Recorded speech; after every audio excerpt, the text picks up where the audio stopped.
그래, 우리 시작하기 전에 우리 먼저 박수할까요? 앞으로 잘 부탁합니다. 격려하는 마음으로 우리 하윤이 위해서 우리 큰 박수 하겠습니다.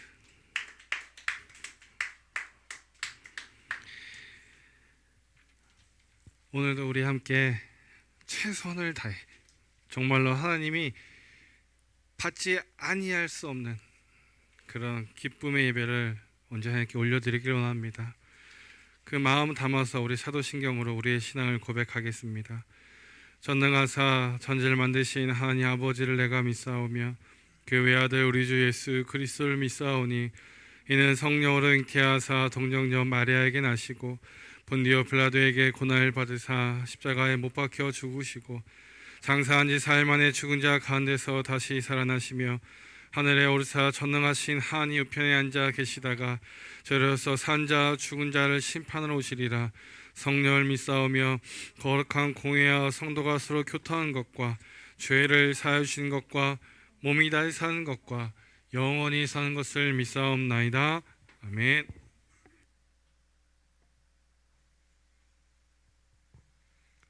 불 좀 꺼주시겠어요?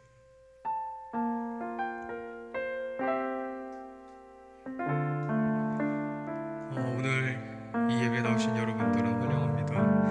오늘은 특별히 못 보던 얼굴이 좀 계시는데 오랜만에 보는 얼굴도 좀 계시고요. 진심으로 환영합니다. 그리고 온라인으로 함께 예배 드리고 있을 우리 청년부 예배자 여러분들도 진심으로 환영합니다. 가사가 오늘 첫 번째 곡은 믿음으로 나아가네라는 찬양이에요. 이렇게 아시는 분들도 아시겠고, 이 찬양이 누군가에게는 눈물 포인트라고 하더라고요. 누군지는 말 안 하겠지만, 그래서 오늘 우나 안 우나 한번 보려고요. 농담이고요. 오늘 찬양의 주제는 믿음입니다. 요즘 같은 시기에 혹은 여러분들이 지금까지 살아오면서 믿음 생활을 다시 한번 점검해보는 그런 주제로 콘티를 준비했어요. 그래서 오늘은 제 얘기를 잠깐 하고 이제 찬양을 부르려고 해요. 예전에 제가 이 자리에서 오프닝 멘트 때도 얘기했던 것 같은데, 저는 교회를 안 나왔었고, 물론 신앙생활을 잘 하다가 교회를 안 나갔었고, 심지어 하나님을 부정하기까지 했다고 잠깐 말씀을 드렸어요. 근데 그 과정에서 교회를 나갔지만 난 정말 신실하다고 자부했지만 내가 하나님을 부정하기에까지의 과정이 어땠을까? 여러분들도 우리가 믿음 생활을 잘하고 있지만 내 문제로 인해서, 내 어려움으로 인해서 가끔은 우리가 흔들리지 않을까? 이런 고민들, 이런 생각을 좀 많이 했었어요. 그러다가 심지어 작년 3월까지도 안 다니다가 4월부터 이제 이 교회에 나오게 되었죠. 근데 그 과정에서 있었던 얘기를 하나 들려드리자면은, 저는 대학원에서 이제 인턴 치료사 과정에 있을 때 그 치료 세션 전에 이제 사무실 동료가 크리스천이었어요. 그래서 저희는 항상 찬양을 들으면서 대기를 하고 있었고, 또 그 치료실에 들어가서 악기를 치면서 함께 찬양을 불렀거든요. 그리고 정말 신기한 게 동료들 중에서 한 분은 전도사님이었어요. 또 그래서 되게 신실한 분도 많았고, 그래서 저의 신앙 상태에 대해서 솔직하게 얘기를 했었고, 정말 신앙에 관해서 믿음이 뭔가라는 그런 얘기를 좀 많이 했던 것 같아요. 여러분, 우리가 흔들릴 수도 있어요. 우리가 무너질 수도 있죠. 저는 하나님을 포기했었고요. 근데 제가 느낀 건 뭐냐면, 하나님은 나를 포기하지 않으신다라는 거예요. 이 믿음 하나 가지고 살아가셨으면 좋겠습니다. 우리가 부를 찬양이 우리 진심이 담긴 고백이 되었으면 좋겠습니다. 주님만이 나의 소망이십니다. 함께 찬양합시다.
삶의 모든 문제들 나를 힘겹게 해도 포기하지 않는 오늘을 살아내리라. 소망이 보이지 않는 내 삶 속에 주님만이 소망되어 주의 뜻 이루시리라.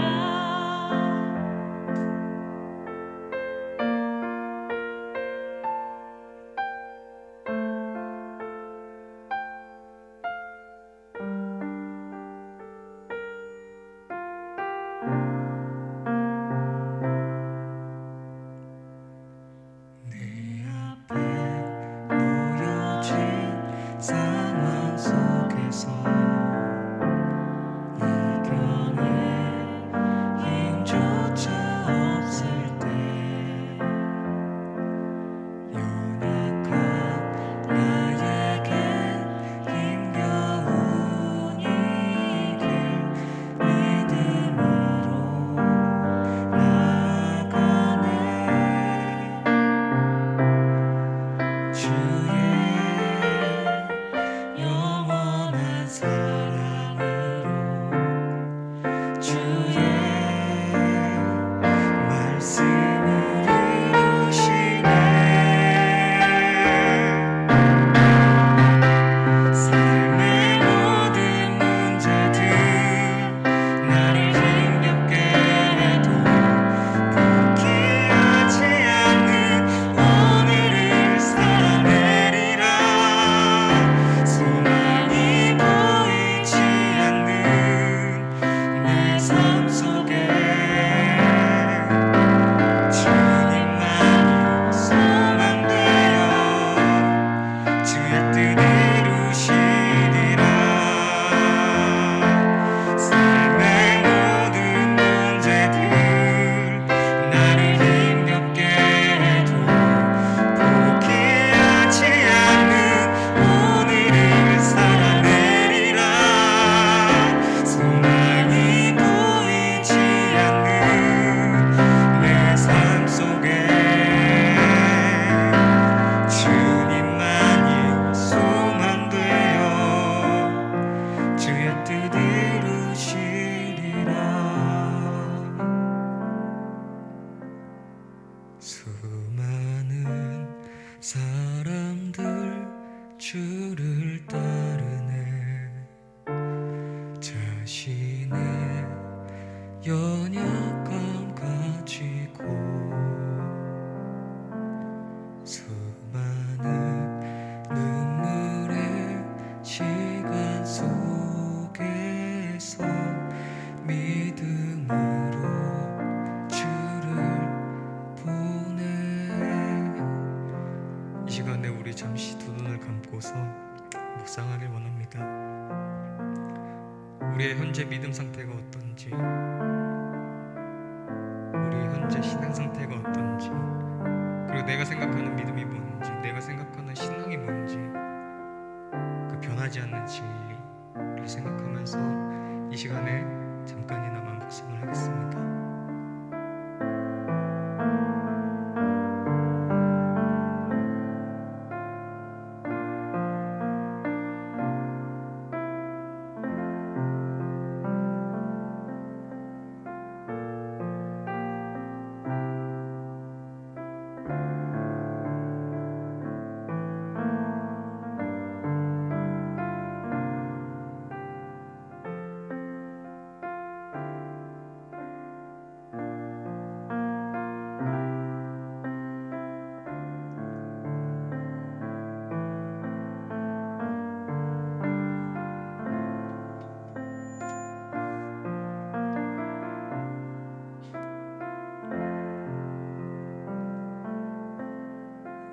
두 눈을 떠주셔도 좋고요.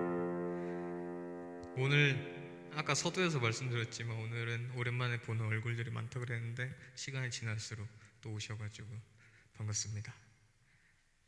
오늘도 지난주와 그 지지난주와 또 비슷한 찬양이에요.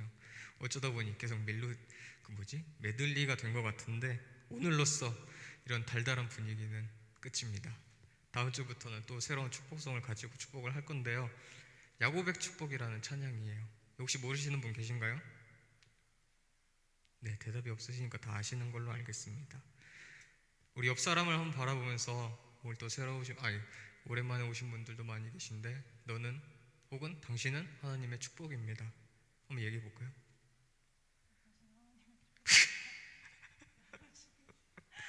굉장히 어색하죠. 앞뒤로도 한번 해주시고요. 우리 오랜만에 서엽 형제님도 오셨는데 당신은 하나님의 축복입니다. 온라인 분들도 잘 보고 계시죠? 당신은 하나님의 보물입니다. 우리 한 번만 더 얘기해 볼까요? 하나님의 보물입니다.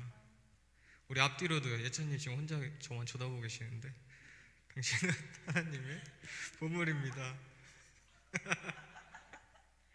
우리 신나게 박수 치면서 야곱의 축복 부르시겠습니다.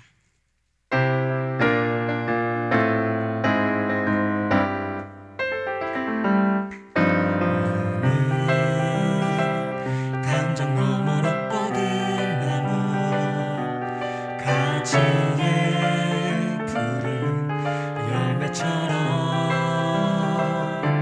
하나님의 귀한 축복이 삶을 가득히 넘쳐날 거야. 우리 자매님들을 불러볼까요? 어떤 시련이 와도 능히 이겨낼 강한 발이 있어 전능하신 하나님께서 너와 언제나 함께 하시니 우리 다 같이 찬양합시다.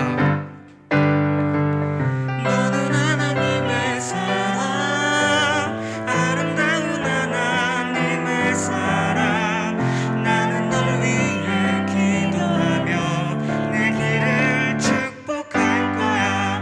너는 하나님의 선물 사랑스러운 하나님의 열매 주의 품에 꽃 피운 나무가 되어줘.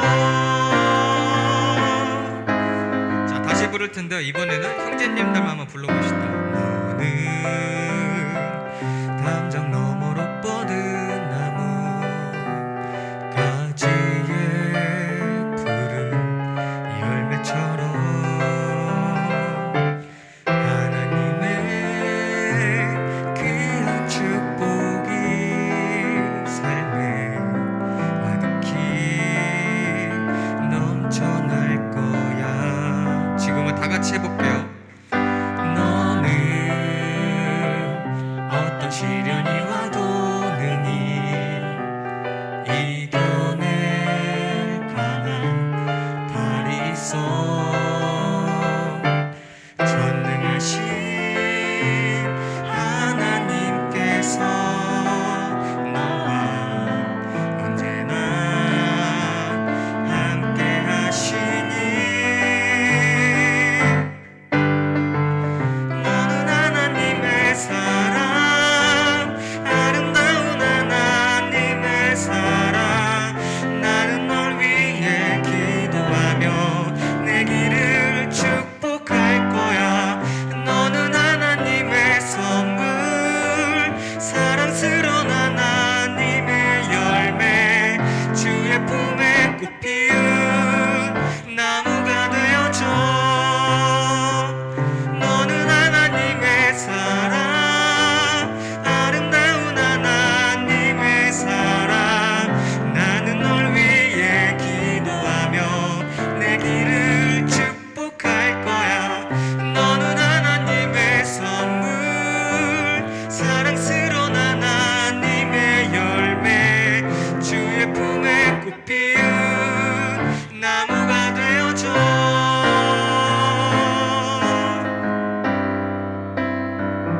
우리 기쁨의 박수 함께 올려드립시다.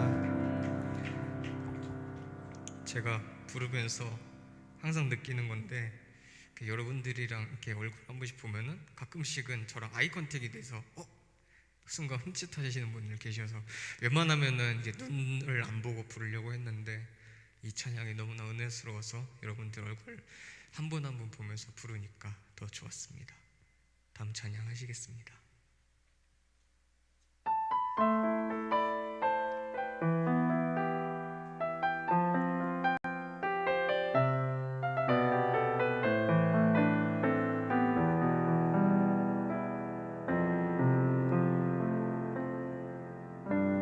주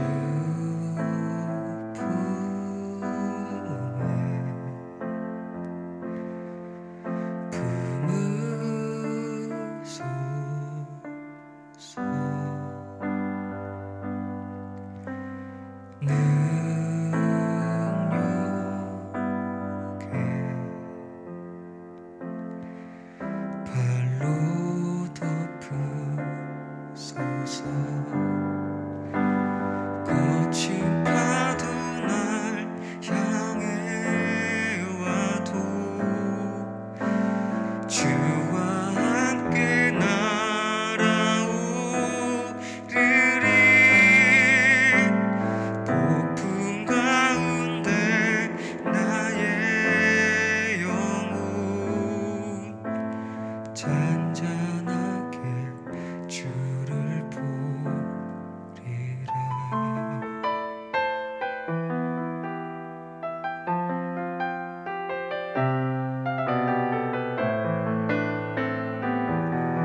우리의 마음을 다해서 진심을 담아 찬양합시다. 주님 안에 나 거하리.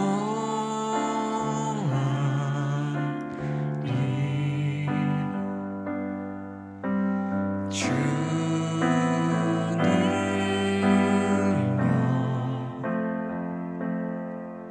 나 잠잠히 믿네. 거친 파도 날 향해 와도 주와 함께 날아오르리. 폭풍 가운데 나의 영혼 잠잠하게 주를 보리라. 거친 파도 날 향해 와도 주와 함께 날아오르리. 폭풍 가운데 나의 영혼 잠잠하게 주를 보리라.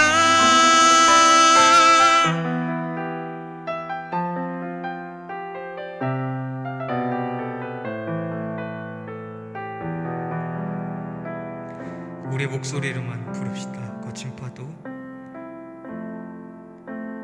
거친 파도 날 향해 와도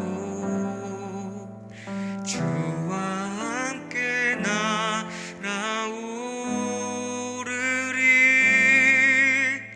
폭풍 가운데 나의 영혼 잠잠하게 주를 보리라.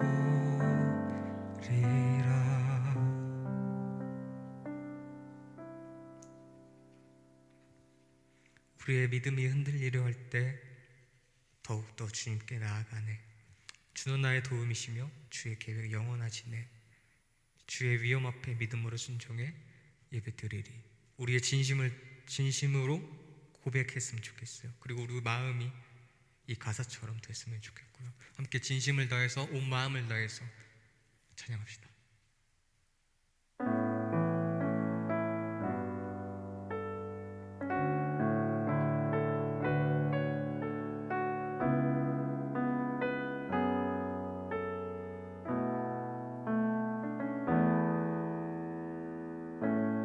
안개가 날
같아서 주님은 산 같아서 여전히 그 자리에 계셔 눈을 들며 보이리라 날 위한 그 사랑 주는 나의 도움이시며 주의 계획 영원하시네 주의 위엄 앞에 믿음으로 순종해 예배드리리 주님께서 날 이끄시며 주가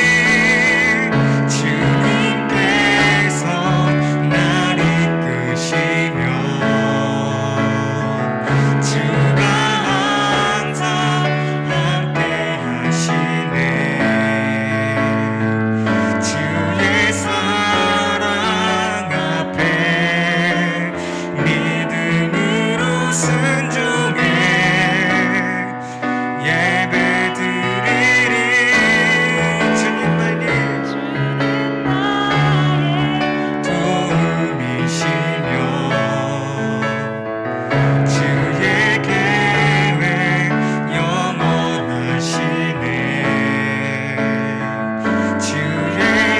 위엄 앞에 믿음으로 순종해 예배드리리 영원히 우리 목소리로만 찬양합시다. 주는 나의 도움이시며 주의 계획 영원하시네 주의 위엄 앞에 믿음으로 순종해 예배드리리 주님께서 날 이끄시며 주님께서 날 이끄시며 주가 항상 함께 하시네 주의 사랑 앞에 믿음으로 순종해 예배드리리 영원히 우리 이 시간에 기도할 것은 주님도 저를 포기하지 않으셨으니 나 또한 주님을 포기하지 않겠습니다. 나의 소망이신 하나님, 우리의 믿음을 굳건히 지켜달라고 우리 소리내어서 기도합시다.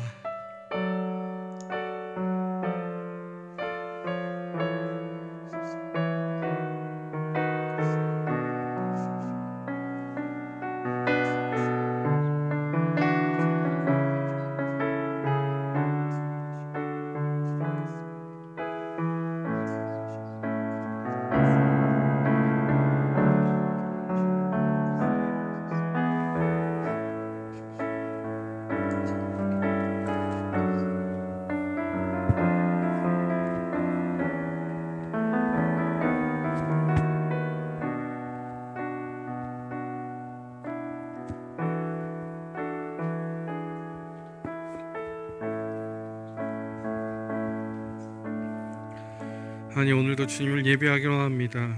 우리 예배를 주께 기뻐 받으시고 주의 은혜를 우리에게 허락하여 주시옵소서. 우리의 믿음 다하여 드려지는 이 예배를 통하여서 우리의 믿음이 온전히 하나님께 올려드리기를 원합니다. 그 믿음 다하여 주님을 예배할 때 은혜의 은혜를 우리에게 더하여 주시옵소서. 오늘 우리에게 말씀하여 주시길 원합니다. 아니, 그 말씀에 따라 우리가 도전받고 결단하며 그렇게 그리스도 예수의 사람으로 살아내는 우리 모든 청년들을 되게 하여 주시옵소서. 우리 마음속에 있는 악한 것들, 더러운 것들, 나약한 것들 이 예배 가운데 다 내려놓고 다 털게 하시고 주님이 주시는 믿음의 담대함을 가지고 깨끗한 모습으로 주님을 예배하고 깨끗한 모습으로 세상으로 향해 나아가는 자들을 되게 하여 주시옵소서. 성령 홀로 영광하실 간절히 나왔고 예수님의 이름으로 기도드립니다.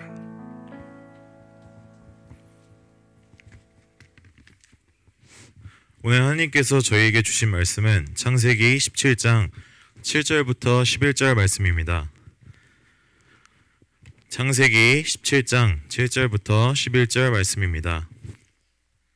한 절씩 교독하도록 하겠습니다. 내가 내 언약을 나와 너 및 내 대대 후손 사이에 세워서 영원한 언약을 삼고 너와 내 후손의 하나님이 되리라. 내가 너와 내 후손에게 내가 거류하는 이 땅 곧 가나안 온 땅을 주어 영원한 기업이 되게 하고 나는 그들의 하나님이 되리라. 하나님이 또 아브라함에게 이르시되 그런즉 너는 내 언약을 지키고 내 후손도 대대로 지키라. 너희 중 남자는 다 할례를 받으라. 이것이 나와 너희와 너희 후손 사이에 지킬 내 언약이니라. 너희는 포피를 베어라. 이것이 나와 너희 사이의 언약의 표징이니라. 이는 살아계신 하나님의 말씀입니다. 네, 광고하겠습니다. 말씀 집중 프로젝트 성경 말씀이 궁금해요가 진행되고 있습니다. 궁금하신 말씀이나 또는 평소에 듣고 싶었던 말씀을 목사님에게 말씀해 주시면 됩니다. 예배 집중 프로젝트 핸드폰과 예배적 거리두기가 진행되고 있습니다. 이 예배 시간 1시간 동안은 오로지 하나님께 집중하는 여러분들이 되었으면 좋겠습니다. 중요한 광고인데 이번 주 토요일 1월 30일 토요일 날 금천 근린공원 근처 아카시아 마을에서 연탄 나누기 봉사가 있습니다. 연탄이 대충 들어봤더니 1,500장 정도 된다고 합니다. 신청한 인원이 너무 적어서 시간이 되시는 분들은 조금 같이 동참해 주시면 좋겠습니다. 오늘 저한테 꼭 알려주세요. 오늘 인원이 마무리되어야 하니 오늘 저한테 꼭 알려주시면 감사하겠습니다. 교회에서 9시 20분에 출발할 예정이라고 합니다. 새해 축복 기도를 아직 받지 못한 청년은 목사님에게 말씀해 주시면 감사하겠습니다. 재혁이랑 선호 형네 추운 날씨에도 나라를 지키고 있습니다. 무사 전역할 수 있도록 여러분들께서 기도해 주세요. 그리고 지난주에 진성이 생일이었다고 합니다. 생일 축하하는 의미로 박수 한번 쳐주도록 하겠습니다. 네, 감사합니다. 네, 이번 주에 재혁이가 토요일 날인가 생일이더라고요. 국내에 있을 재혁이에서 다시 한번 우리 박수하겠습니다. 자, 몇 가지 제가 더 이어서 광고하겠습니다. 오늘 여러분들 들어오실 때 또 자리에 앉아 계실 때 받은 자그마한 선물들이 있습니다. 어떤 거예요? 노트입니다. 노트 이전에 먼저 뭐 받았습니까? 네. 간식 이거 온라인으로도 보이나요 지금? 네. 우리 임원들이 또 특별히 우리 부회장 우리 청년부의 엄마로서 우리 또 지원이가 열심히 잘 준비해줬습니다. 그리고 요거는 원래는 지난 겨울에 우리 오비 멤버들이라고 해야 되나? 오비라고 하기보다는 나름 이제 올드보이들이 우리 좀 젊은 친구들 젊다기보다는 동생들을 위해서 사실은 이렇게 크리스마스 선물을 좀 준비하려고 했었던 게 있었습니다. 근데 그게 조금 이제 원래 비대면 예배로 되면서 제대로 전달되지 못했던 부분이 있었는데 그것을 오늘 우리 임원들과 또 특별히 지원이가 준비한 선물에 같이 이제 설교 노트처럼 준비한 겁니다. 그래서 여러분들 설교 노트로 쓰셔도 되고 나름의 뭐 감사일기나 뭐 신앙과 관련된 되도록이면 신앙과 관련된 어떤 용도로 좀 사용하면 좋을 것 같아요. 기도 제목 같은 것들 써놔도 될 것 같고 순간순간 떠오르는 그런 말씀들 하나하나 이렇게 그런 말씀들을 이렇게 그런 것들을 이 수첩에 정리해 놓으면 나중에 귀한 신앙의 자산이 되리라 생각합니다. 저는 이거 주중에 제가 이걸 먼저 봤었는데 참 마음에 들었던 것 중에 하나가 손글씨로 청년부 예배에 오신 것을 환영합니다. 이거 손글씨죠? 청년부 예배 오신 것을 환영합니다. 이렇게 손글씨를 해갖고 앞에 이렇게 하나 붙였는데 제가 원했던 그런 어떤 바랬던 그런 마음을 담아가지고 우리 여러분들에게 나눠준 것 같아요. 오늘 다시 이렇게 대면 예배를 시작된 가운데 좀 나누는 거니까 여러분 제 지금 설교 시간에 드시면서 제 말씀을 들어도 됩니다. 괜찮아요. 편하게 드세요. 누워서 예배 드려도 된다고 하셨잖아요. 그렇죠? 괜찮아. 아무렇게나 상관없습니다. 다만 귀와 눈은 저에게 집중해 주시길 바라고, 혹여 받지 못한 친구들을 위해서 특별히 또 지원이가 한 주 정도는 지나도 전혀 이상 없을 그런 것들을 중심으로 잘 준비해 줬어요. 그래서 혹 오늘 받지 못한 친구들 다음 주에 이제 이 자리에 나와서 함께 예배를 드리게 되면 함께 나누도록 그렇게 하겠습니다. 예배가 우리 오늘부터 다시 이제 대면 예배가 됐어요. 이제 100명 이하의 자리에는 20명 이렇게 예배를 드릴 수 있게끔 돼 있거든요. 그래서 우리가 이렇게 장소가 좀 작지만 그냥 기본적으로 그렇게 드리게끔 돼 있습니다. 아예 뭐 10%다 이런 개념이 있는데 조금 이게 세부적인 지침이 내려왔는데 우리는 이 시간에 이 자리에서 예배를 함께 드릴 수 있어요. 그러니까 계속해서 이어서 대면 예배, 이제 공식적으로 대면 예배를 드리면서 온라인도 당분간 함께 진행하도록 하겠습니다. 아직까지 계속해서 함께 예배 드리지 못하는 부분들이 있으니까 온라인 예배를 좀 진행하되 되도록이면 우리가 이 오프라인 자리를 좀 지켜주시길 부탁드립니다. 연탄 오늘까지 꼭 신청을 해주셔야 돼요. 우리가 최소 10명은 가야 되는데 제가 사실은 뭐 이거는 뭐 그 5인 모인 거하고 상관이 없이 좀 좋은 일을 하는 건데 오늘까지 인원이 확정이 돼야 그쪽 주최하시는 분들이 잘 이렇게 인원 분배를 해가지고 일을 진행할 수 있다 하더라고요. 준비물은 따로 필요 없습니다. 준비물은 저희들이 준비해 드릴 거고 그냥 몸만 9시 한 10분까지 오셔서 20분에 출발할 거거든요. 멀진 않아요. 그래서 한 10분 정도 OT하고 10시부터 하고 그리고 가볍게 뭐 이렇게 끼니를 좀 때우고 그리고 헤어지도록 하겠습니다. 길진 않고 힘들지 않습니다. 누구나 할 겁니다. 그러니까 여러분들 한 주간 더 생각해 볼게요가 아니라 그냥 지금 딱 결정하고 예배 후에 우리 예찬이 그리고 또 우리 수원이 우리 여자분들은 수원이한테 얘기해 주셔갖고 종합해가지고 저에게 말씀해 주시기를 부탁드립니다. 자, 한번 따라하겠습니다. 나와 너희 사이. 자, 여러분 결혼식에 우리가 참석을 하다 보면 사회자나 주례하신 분이 이렇게 말을 합니다. 이로써 이제 둘이 부부가 되었음을 선언합니다. 그러면서 이어지는 게 뭐예요? 축가? 또 있죠. 근데 특별히 예물을 교환합니다. 그렇지 않습니까? 예물을 왜 교환합니까? 결혼 안 해봐서 잘 모르겠어요. 서로의 사랑을 그 확인하는 그 징표로서 특별히 법적 부부가 이제는 되었음을 확증하는 의미로서 결혼 반지를 주고받습니다. 그렇지 않습니까? 이처럼 반지는요, 여러분 부부 사이의 사랑의 징표 또 언약의 징표가 되어줍니다. 이 반지는 여러분 결혼식 때 서로의 어떤 그 사랑을 약속을 확인하는 것을 넘어서 누군가에게 결혼 반지를 끼고 있음으로써 앞으로 이 사람은 유부남이다.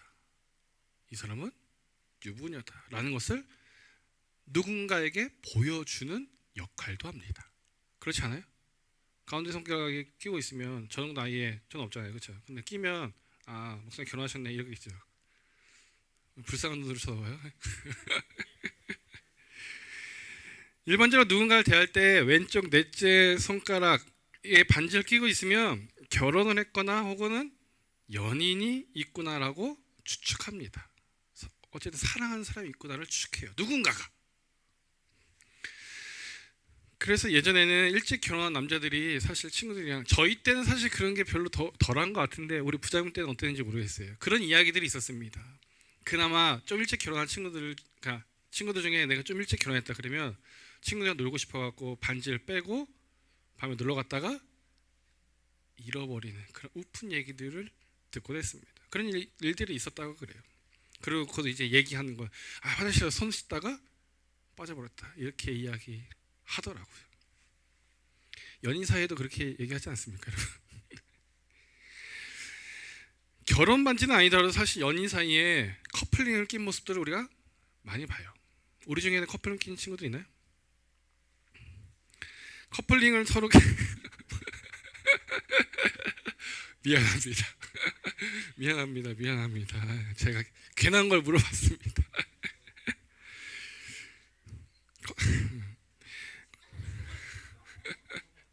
저를 닮아서 그런가 봐요, 여러분들. 사역자가 결혼 안 해서 그런가 봐요, 그렇죠? 자, 어쨌든 연인 사이에도 커플링을 많이 낍니다. 커플링을 서로 끼므로써 너는 내 거야, 난 네 거야. 그런 이야기들을 합니다. 그렇죠? 그러면서 서로 사귀면서 그 반지를 보면서 서로를 떠올려 보기도 하고 떨어져 있을 때. 그러면 또 내가 그래 이 친구를 사랑하지 하는 그런 사랑의 마음을 확인하기도 합니다. 그렇지 않아요? 깨봤어요. 그런 표정으로 저를 보고 있는 것 같아서 제가 좀 죄송합니다. 어찌됐든 여러분, 이처럼 결혼 반지 또는 이 커플링을 서로 나눠 끼므로써 사랑하는 사이임을, 또 사랑하고 있음을 먼저는 스스로 확인하고 또 타인에게까지 그 관계를 알리는 역할을 해요. 반지 꼈다는 것. 그렇게 서로가 서로에게 어떤 존재인지를 알게 하는, 그렇게 서로가 언약으로 맺어진 관계임을 나타내는 것이 오늘 본문 속의 할례의 목적이에요. 오늘 본문 할례에 관한 말씀입니다. 지난 시간에 이어서 이어지는 말씀인데, 하나님께서 아브라함, 특별히 아브라함에서 아브라함 되는 때에 그와 그의 자손 대대로 언약의 징표로 할례를 행하라, 그렇게 명령하고 계십니다. 하나님과 그들 사이의 언약의 징표로서의 할례. 할례가 뭡니까, 여러분? 사실 뭐냐면 이런 겁니다. 남자 그 성기에 포피를 이렇게 베는 행위예요. 요즘 말하면 사실 남자들 포경수술 같은 거예요. 뭐 우린 컸으니까 사실 이게 뭐 이렇게 좀 어색할 건 아니지. 이 할례는 사실 아주 오래된 풍습입니다. 세계 곳곳에 어디서든. 이스라엘만 지켜 내려왔던 관습은 아니었어요. 지금도 가끔 뭐 아프리카의 동물 이런 것들 보면 그런 모습도 나오지 않습니까? 어디는 뭐 남자뿐만 아니라 여자도 할례를 하는 경우가 있습니다. 그런데 하나님의 명령 아래 아브라함 이후로 이 할례는요, 이스라엘 백성들이 이방인들과 구별되는 표징이 되었어요. 할례 받았다 하면 곧 아브라함의 자손이 된 것이고요, 무엇보다 하나님의 언약을 받은 사람이라는 표식이 된 겁니다. 그렇게 몸에 새기는 하나님과 나 사이에 영원한 언약이 되었습니다. 아시다시피 여러분, 처음에 하나님께서 아브라함을 부르시고 고향을 떠나라 하실 때 강권적으로 명령하셨습니다. 그냥 떠나라 하셨어요. 이에 아브라함이 순종했습니다. 이어진 창세기 15장에서도 보면 하나님께서 먼저 그냥 스스로 나타나셔가지고 내가 너의 상급이 될 거다. 다른 사람이 있습니다. 아니다. 내가 줄 거다. 그러면서 어떻게 하셨습니까? 스스로 동물 사체를 가로질러 가면서 내가 너로 하여금 큰 민족을 이루게 할 것이라는 것을 다시 한번 확증하셨어요. 어찌 보면 맹세예요, 맹세. 하나님께서 지금 아브라함에게 각서를 쓴 것과 같으세요. 창세기 15장 말씀 보면. 그런 가운데 사실 이 두 번의 언약, 각서라 했습니다. 맹세라 했습니다. 일방적인 통보라 했습니다. 쌍방향이 아니라 일방적인 계약 체결이요. 그러다 보니까 누군가는 뭐 일방적인 계약 체결이라 하면 이렇게 생각할 수 있습니다. 불평등 조약. 그러나 사실 하나님과 아브라함 사이에서 일방적인 계약은 축복받을 수 없는 상황인데도 불구하고, 하나님과 어떻게 약속을 할 수 없는 상황인데 그런 자임에도 불구하고 하나님께서 택하여 주셔서 축복을 주시겠다 약속하신 거예요. 이것을 우리는 은혜라 이야기합니다. 불평등 조약이 아니라 은혜라 이야기해요. 하나님과 아브라함 사이에 체결된 계약은 말이에요. 그런데 그렇게 두 번씩이나 하나님께서 명령하시고 순종하고 또 맹세하시고 이것을 믿었습니다. 그런 가운데 아브라함으로 살아가는 그동안에 하나님께서 이 아브라함이 과연 그 축복을 받을 만한 그릇인지, 또 그렇게 하나님의 계획을 잘 이뤄갈 인물인지를 어떻게 했어요? 살펴보셨어요. 그런데 지난 시간에도 제가 말씀드렸지만 아브라함에게 무엇이 보였습니까? 혹시 기억하는 친구 있나요? 하나님 보시기에 아브라함에게 부족함이 있었는데 어떤 부족함? 조급함이 있었다 했습니다. 조급함. 어느 부부가 그렇듯이 여러분, 아브라함에게는 자식에 대한 갈급함이 있었고, 이 때문에 하나님께서 두 번씩이나 약속해 주셨음에도 불구하고 사람의 권위에 따라, 사라의 권위에 따라 자기 생각에 그것이 옳다고 생각한 거예요. 이게 참 문제야. 이게 조급함의 이유가 뭔지 알아요? 내 생각에 그게 옳겠구나, 이런 생각이 든다는 거예요. 어쨌든 그렇게 자기 생각에, 누군가는 나에게 권유할 수 있지만 내가 거기서 하나님의 뜻이 뭔지를 봤어야 되는데 아브라함이 그러지 않고 내가 봐도 그렇구나, 맞다, 이렇게 해서 이스마엘을 낳게 된 것이라 했습니다. 그렇게 아브라함에게 이스마엘은 여러분 개인의 욕심과 소원의 획득물로서 존재하게 된 겁니다. 그런 아브라함의 그 조급함에 침묵하시던 그 하나님께서 하나님의 크신 계획에 동참하려 하기보다는 그저 개인의 기쁨, 말 그대로 이스마엘과 함께하는 것을 낙으로 여겼던 아브라함에게 드디어 나타나신 거예요. 그게 99세 때. 그리고 말씀하시길 뭐라 했습니까? 나는 너의 전능한 하나님이라 그랬습니다. 사실 오늘 창세기 17장 말씀은요, 여러분, 무엇보다 아브라함으로 하여금 하나님이 어떤 존재를 알게끔 하는 말씀이에요. 어쩌면 하나님 생각에 그런 생각이 좀 있었던 것 같아요. 너 지금 내가 2번씩이나 약속하고 2번씩이나 맹세했는데 너 지금 나 무시한 거니? 내 말이 말 같지가 않니? 내가 약속한 것이 이루어지지 않을 거라 생각하고 있니?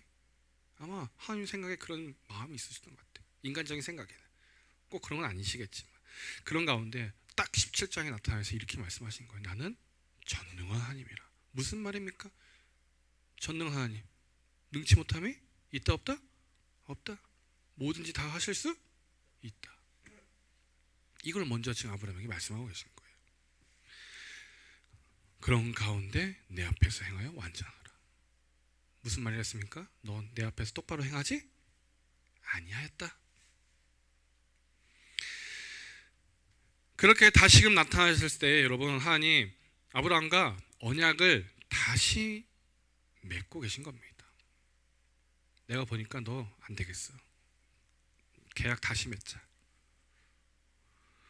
그러면서 이전의 언약의 내용을 수정하고 계십니다. 이게 무슨 말입니까? 하나님의 축복은 같아요. 내가 너를 하여금 큰 민족을 이루겠다. 복이 되게 하겠다. 이건 변치 않았습니다. 단 세 번째, 지금 아브라함에게 말씀하실 때 아브라함에게 요구 조건을 내밀고 계시면 우리가 보게 됩니다. 오늘 본문 보면 무엇입니까? 나로 하여금, 하나님으로 하여금 너와 너희 사이에, 너희 자손의 하나님이 되게 하라. 하나님이 요구하신 조건은 그거예요. 딜을 하고 있는데 어떤 딜이야? 너 내 축복을 받으려면 너 확실히 믿어. 나로 너희 하나님으로.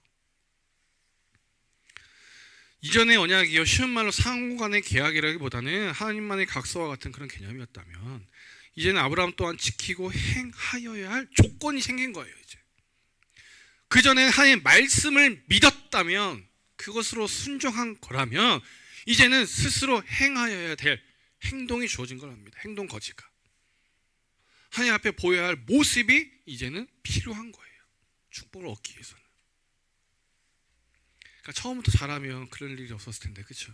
이런 말이 우리에게 떠오를 수 있는 거예요. 나로 너와 내 자손의 하나님이 되게 하라. 사실 그것도 어려운 거 아닌데, 사실 그러하지 못했다는 거예요. 인정받지 못했다는 겁니다. 하나님이 아브라함에게 하나님으로서 인정받지 못했다는 거예요. 그런 가운데 이에 대한 약속의 징표로 하나님께서 할례를 행하라고 명령하고 계신 겁니다. 하나님께서 친히 동물 사체 그 사이를, 그러니까 제가 지난주부터 동물 사체 이야기하지만 창세기 15장의 말씀을 여러분 나중에 꼭 한번 생각해 보시길 바랍니다. 거기서 하나님께서 아브라함에 나타나신 다음에 뭐 상속자에 대한 이야기를 하시는 중에, 아니다, 내가 너로 분명 줄 거다, 그러면서 이것을 믿어라. 어떻게? 내가 동물 사이 사체를 이렇게 갈라놨는데 그 사이를 불로 지나가는 그 장면이 있어요. 이게 예전에도 설교 때 한번 말씀드렸지만 이게 그 언약에 대한 확증이라 했습니다. 하나님께서 확실히 행할 것이라는. 말 그대로 하나님께서 그렇게 안 해주시면 어떻게 된다는 거예요? 하나님은 그렇게 반으로 쪼개라는 그런 의미예요. 그렇게 하나님께서 친히 동물 사체 사이를 지나가셨듯이 여러분, 아브라함과 그의 자손 또한 이제는 할례를 통해 하나님과 서로 간의 언약이 갱신, 언약이 체결되었음을 보여주라는 거예요. 이게 할례의 목적입니다. 그때 비로소 그들의 하나님께서 이제는 그냥 하나님이 아니라 누구의 하나님?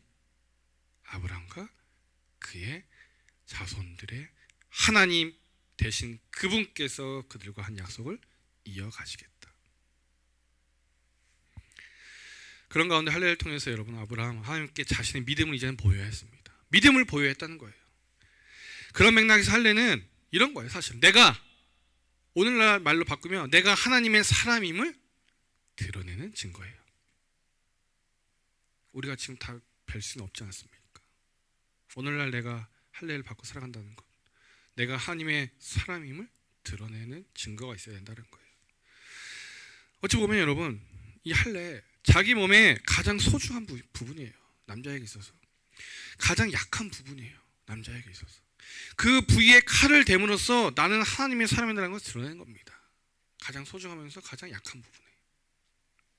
그래서 내 자신을 하나님의 사람으로 구별하는 거예요.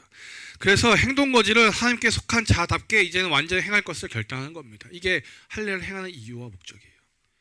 때문에 아브라함과 그의 자손들 뿐만 아니라 이방인이라도 자 하나님의 백성이 되기를 원한다면, 하나님의 소명을 그리하여서 감당하기를 원한다면 반드시 이 할례를 행하여야 했습니다.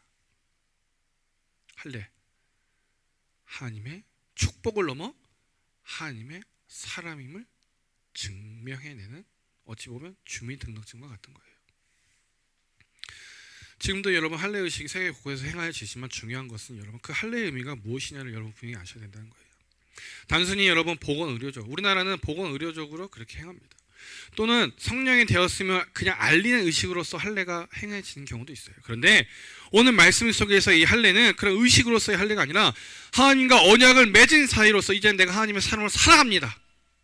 뭐라고요? 하나님의 사람으로 살아갑니다. 내가 이제는 하나님의 사명자로 살아가겠습니다. 그것을 나타내는 것이 할례의 진정한 목적입니다.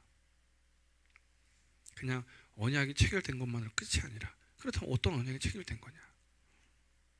하나님 축복해 주겠다는데 전능하신 하나님을 내가 믿음으로 말미암아 나는 하나님의 사람이고 그의 사명을 이제는 감당하겠습니다를 결단한 거라는 거예요. 내가 이전에는 여러분 어찌 살아왔는지 내가 모르겠지만 이제부터는 할례를 행함으로써 마음의 할례든 몸의 할례든 어떤 것이든 할례를 행함으로써 내가 이제는 하나님의 소명을 담아 하나님께 뜻하신 그 계획을 이루며 사는 자가 되겠습니다. 이것을 결단하고 이것을 드러내는 것이 할례라는 거예요. 여러분 백골난방이라는 말이 있습니다. 무슨 말입니까? 각골난방이라도 해요. 예찬은 무슨 말인지 뭐라고요? 다시 한번 얘기해 줘요. 누군가에게 받은 은혜에 대한 보답으로 내가 뼈에 새길 정도로 그 은혜를 잊지 아니하겠다. 포인트는 여기 있어요. 잊지 아니하겠다. 할례가 마찬가지 그런 의미입니다.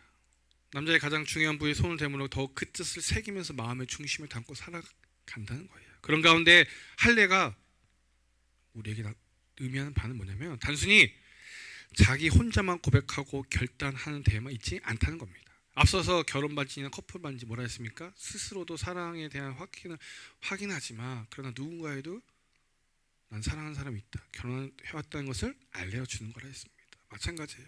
할례가 그래요. 타인에게 자신과 하나님 사이가 어떤 사이인지, 어떤 관계인지를 밝혀주는 증거, 징표로 사용하는 겁니다.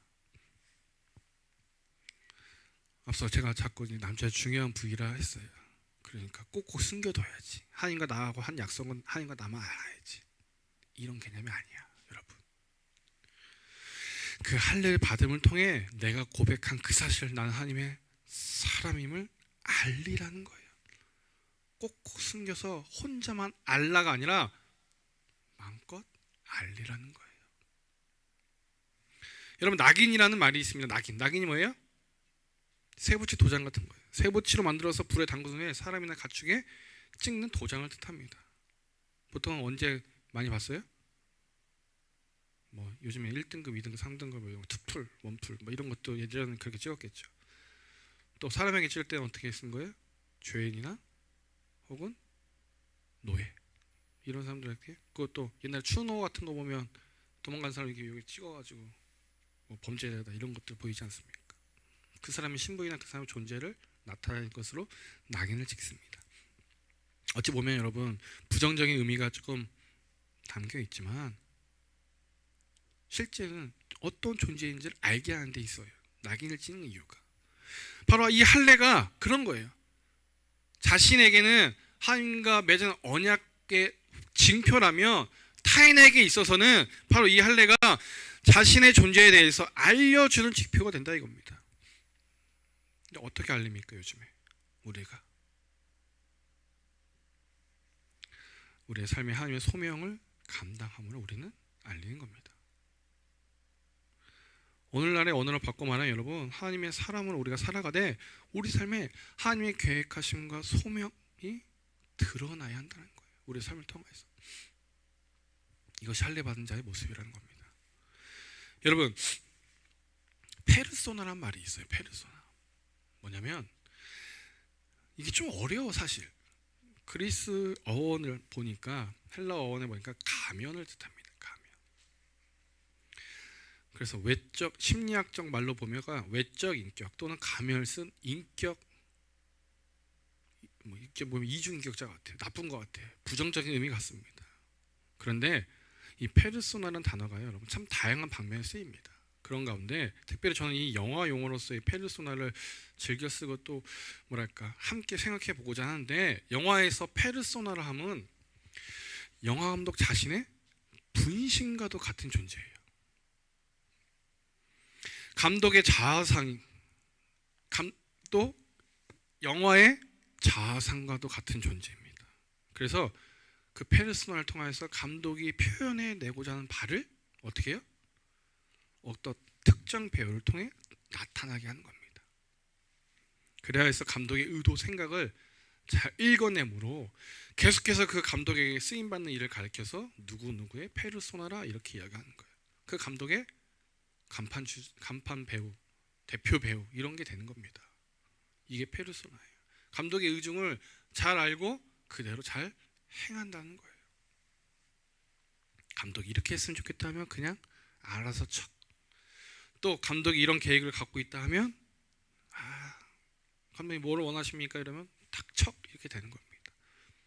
눈빛만 와도 알 수 있는 그런 사이라는 거예요. 그렇게 누구누구 감독의 대표 배우, 누구누구의 간판 배우, 그만큼 감독의 뜻과 계획 의도를 잘 아는 배우라는 의미입니다. 영화 용어로서의 페르소나라. 얼마 전에 제가 누군가에게 이 페르소나라는 단어를 쓴 적이 있습니다. 청년부의 페르소나라고. 누구지? 나 아닌데 이러고 있는 거 아니에요, 여러분? 청년부 간판으로서 여러분 청년부 일을 누구보다 다방면에서 열심히 해주는 모습에 제가 고마워서 그런 말을 쓴 적이 있어요. 그렇게 표현한 적이 있어요. 여러분, 하나님의 페르소나가 되어 보십시오. 이게 무슨 말입니까? 하나님의 페르소나가 된다는 것. 하나님의 페르소나가 된다는 건 여러분 하나님께서 계획하신 말을 여러분의 삶을 통해 계속해서 이루어 보자 이겁니다. 하나님께서 이렇게 나를 쓰시겠다면 그냥 이렇게 쓰임 받는 겁니다. 하나님께서 또 나를 통해 이런 계획을 가지고 계시다면 그 계획에 맞춰서 내가 살아가는 겁니다. 그렇게 하나님 뜻에 따라 하나님께서 마음껏 사용하실 만한 그런 그릇이 되라는 거예요. 그러하기 위해서 먼저 사실 하나님 앞에 먼저 완전해야겠죠. 우리의 말과 행실, 뜻과 믿음이 먼저 완전해야 돼. 그래야 하나님께서 쓰실 만한 그릇이 된다인데, 그런 가운데 여러분 할례의 징표를 그렇게 담고 사는 중에 무엇보다 우린 단순히 몸에 그냥 흔적을 남기는 것을 넘어서 삶의 흔적을 남겨야 된다는 겁니다. 그런 가운데 하나님 보시기에 완전한 삶 플러스 하나님 손에 마구마구 쓰임받는 삶, 이것이 하나님의 페르소나의 모습이라는 거예요. 삶에 하나님의 뜻이 그대로 드러나게 하면서 그 삶에 하나님의 계획하심이 보이게 하는 겁니다. 그렇게 여러분 기꺼이 여러분의 삶을 이제는 하나님께 드려봅시다. 기꺼이. 진성아 드릴 수 있겠니? 이것이 우리를 통해 큰 일을 이루시겠다고 말씀하시는 하나님에 대한 우리의 믿음, 우리의 약속입니다.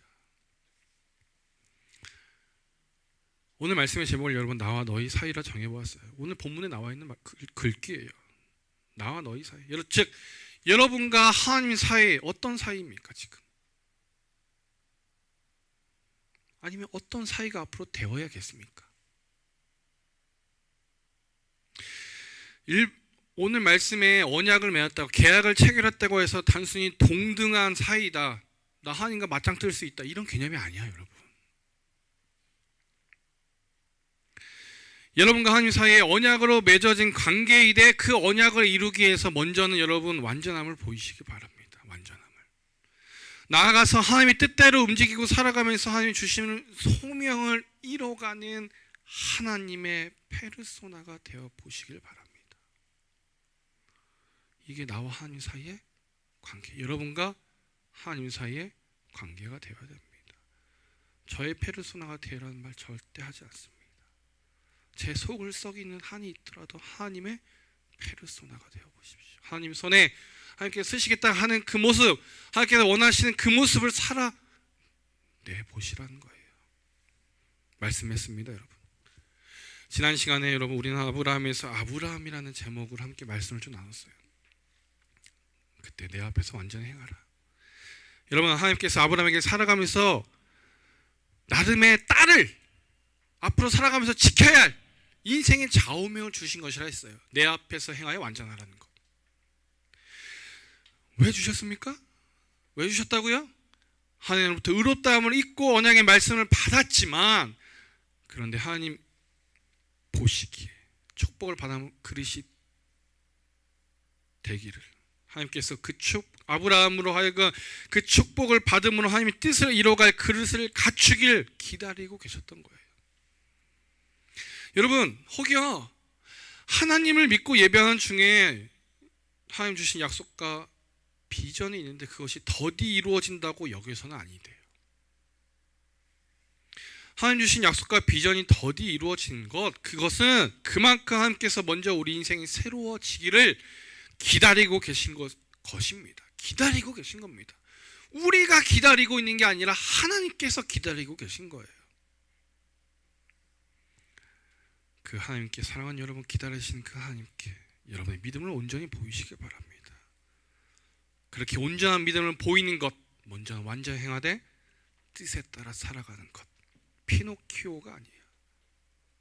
페르소나로서 하나님에 대한 자신의 믿음을 드러내는 삶, 하나님의 사명을 담고 살아가고 있음을 드러내는 삶, 그래야 받은 바 사명을 실천합니다를 당당히 고백할 수 있는 삶, 이것이 오늘 여러분이 지녀야 할 믿음의 징표입니다. 찬양합시다.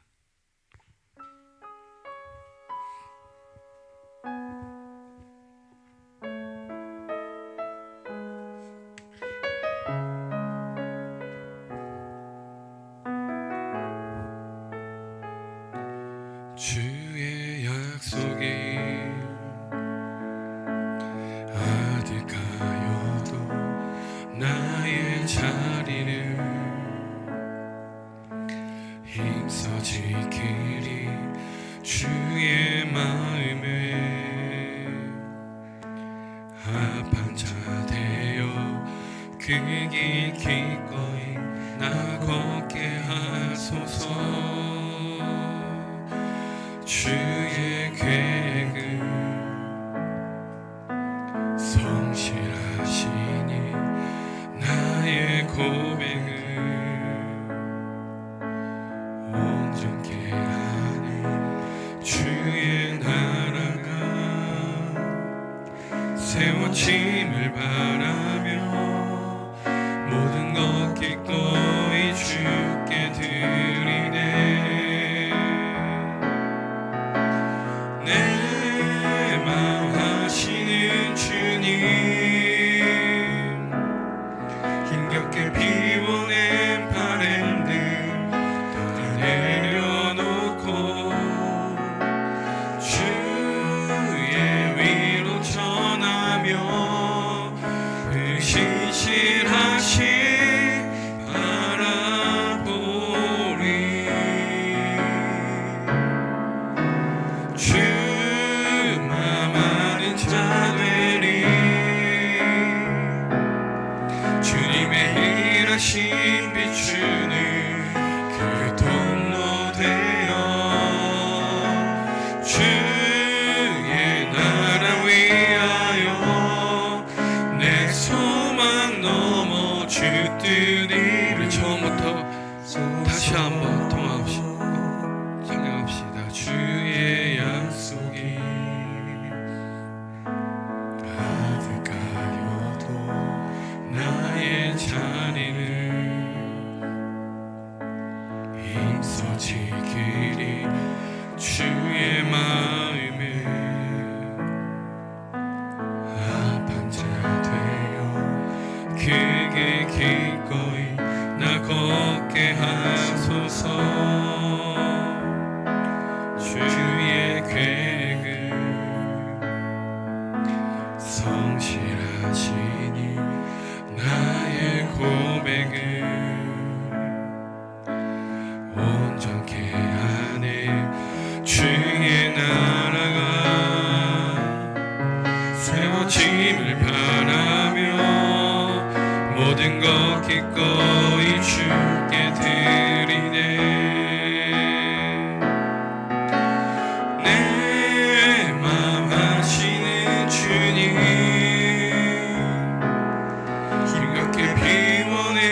목소리로 한번 고백합시다. 내 맘 아시는 주님,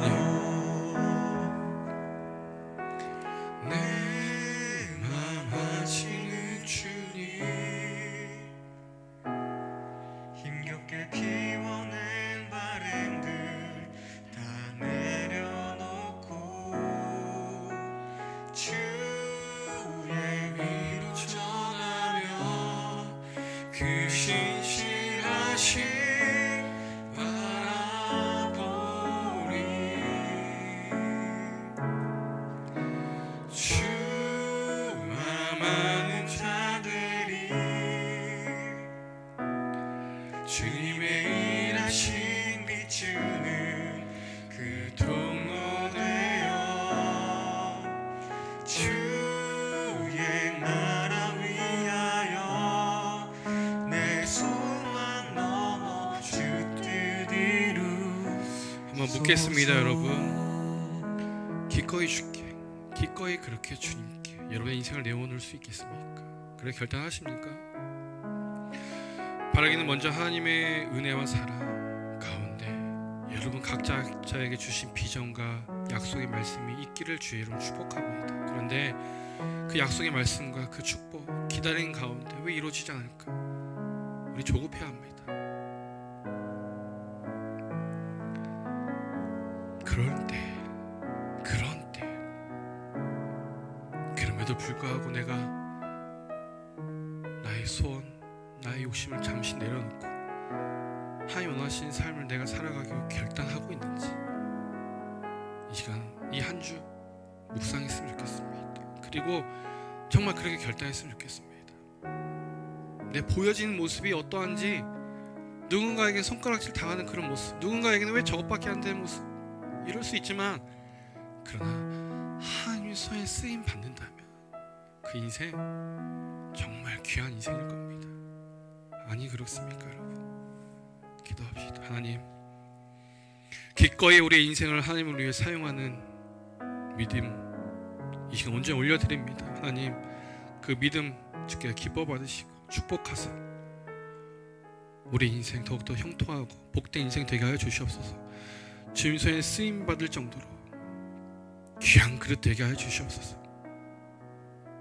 우리 지금의 인생이 누군가엔 질그릇 같고 은그릇 같고 새그릇 같고 녹그릇 같아 보인다 하더라도, 그러나 주님이 쓰시기에 깨끗한 그릇이 되어서 마음껏 주님이 사용하는 자들 되게 하여 주시옵소서. 주님이 사용하신 깨끗한 그릇 되어 우리 인생 주님의 약속의 말씀을 머금고 살아가며 축복을 누리며 살아갈 수 있도록 하나님 인도하여 주시옵소서. 지금까지 우리가 어떻게 살아왔든지 간에 이제부터 다시 한번 고백하고 결단합니다. 아브라함에서 아브라함 되었듯이 우리의 인생 또한 내 것을 쫓던 인생에서 하나님의 사명을 쫓는 인생으로, 그렇게 소원에서 소명으로 살아가는 자들 되게 하시고 그 소명 감당하기에 조금도 부족함 없도록 힘과 지혜와 명철을 더하여 주시고, 그렇게 이들의 삶을 통하여서 참 하나님의 사람임을, 하나님의 약속을 머금고 살아가는 사람들임을, 그렇게 하나님의 축복을 누리며 살아가는 자들임을 만방에 드러내게 하여 주시옵소서. 드려진 예물 주님이 기뻐 받으시고 30배, 60배, 100배, 1000배의 결실을 맺게 하여 주시옵소서. 바라기는 올 한 해 우리 친구들이 꿈꾸는 바들이 있고 계획하는 바들이 있습니다. 하나님, 이들이 먼저 하나님 앞에 온전한 삶을 살아내면서 하나님 주신 마음으로 꿈꾸는 계획들이 되게 하시고, 하나님이 주신 마음으로 계획하고 또 소원하는 꿈들이 되게 하셔서 그 꿈들 이루어가는데 주님이 동행하여 주시고 힘을 주시옵소서. 잘 이루어가는 가운데 하나님 살아계심에 더욱더 감사하고 이루어주심에 감사하는 인생 되게 하여 주시옵소서. 하나님, 지금 낮다 하지만 그러나 하나님이 우리를 세워주셔서 세상 누구보다 씩씩하고 당당히 살아가는 우리 모든 청년들 되게 하여 주시옵소서. 이제는 우리 구주 예수 그리스도의 은혜와 아버지 하나님 무한하신 사랑하심과 성령의 인도하심이 다시 한번 믿음을 결단하고 하나님의 사람을 쓰임받기를 원하는 우리 믿음의 청년들 머리 위에와 그들의 가정과 학업, 직장과 미래 위에 이제부터 영원토록 함께 하시기를 간절히 축원하옵나이다. 아멘.